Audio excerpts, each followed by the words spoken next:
we wanted to share with you. And there's some of the things that you may find either as an objection that has been raised in your own mind, or other people around you might say as they watch you melt away and succeed. They may say, "Oh my God, but you're eating soy all day long. Isn't that going to kill you or give you breast cancer?" So I want to address that one, and then we're going to go back and forth on a couple of common things that we hear and why this program is so powerful. From a scientific standpoint, I can stand here and tell you I know of nothing better. Nothing. And I say that being board certified in not only obstetrics and gynecology, but in obesity medicine, and say there's nothing that works better.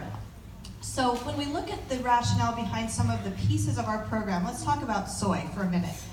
I'm a breast and women's healthcare specialist and a huge proponent of everything that you could do to lower your risk of breast cancer.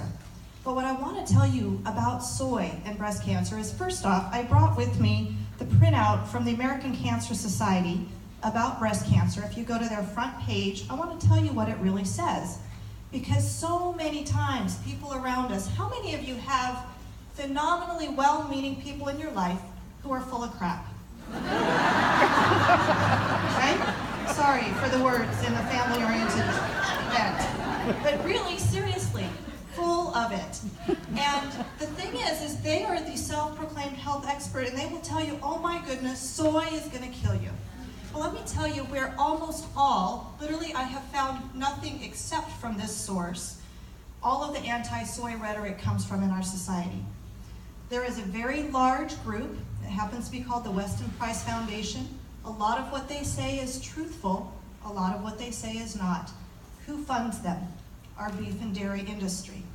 So if you want to take every dietitian who writes an article about soy, and you can find it online if you Google the ills and evils of soy, if you look at the data behind them, go back to the sources, it all comes from that one place. The person who's written the most popular book against soy is on their board. So when you look at where data comes from, and we sort of live in a society where we live in an echo chamber. If you're on Facebook like I am, and you either defriended a few people over different opinions or something over the past year, guess what? You just made yourself more reinforced about your own misinformation, right? We like to curate things that we like and that are like us, and that happens even with things about health.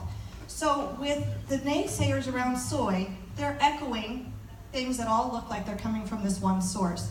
So the American Cancer Society's words on this front page, or on the page about breast cancer, say, in fact, in human studies, the estrogen effects of soy seem to either reduce breast cancer risk or have no effect at all.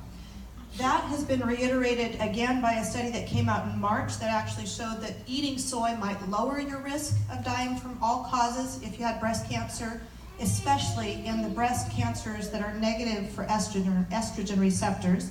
And those that do have estrogen receptors, there was no effect negatively or positively of eating lots of soy.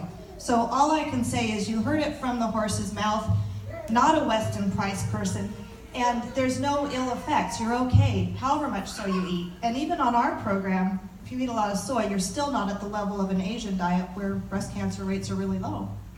Yeah, and I always find that